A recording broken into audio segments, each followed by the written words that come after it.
talking about, what if we didn't have this function, right? If we don't have content enablement, one of the consequences is that there's no content adoption. The adoption is not at the level that you would like to see.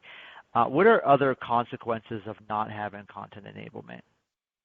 Yeah, I think, again, working cross-departmentally can be really difficult. So a lot of times, especially with like an SDR or an ISR type of team, you have a lot of that content coming from marketing because it is such high volume outbound.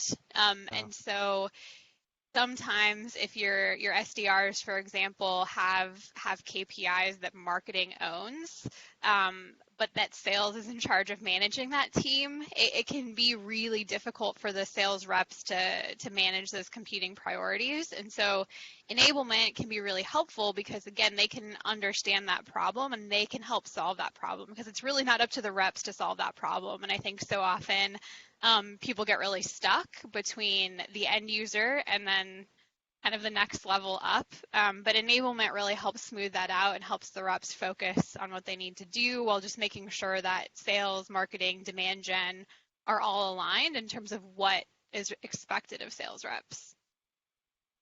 I think another major consequence of not having enablement function is that, especially from a marketing perspective, a lot of times marketing works really hard to stay on a schedule of producing thought leadership type content, for example, that it might go on a website or on a blog, but it's also a really good opportunity for sales reps to take some of that content and send it out to their prospects or their customers. And so without content enablement, reps might not know where to find that content. And I, like, marketing people will often say, I send an email out every week. Like every Monday, I send an email out with all these assets that we've produced. But again, that takes reps going into their inbox, looking at all the content and reviewing it, reading it to understand what the value is, and then remembering to use it. And even though we get that input from marketing all the time that they're doing it, we also hear from sales reps all the time that they're constantly looking for assets to send people to add value to emails, and they'll spend 1, 2, 3 hours a day looking for content to send, and marketing is just kind of sitting there like scratching their head like, how is this happening? And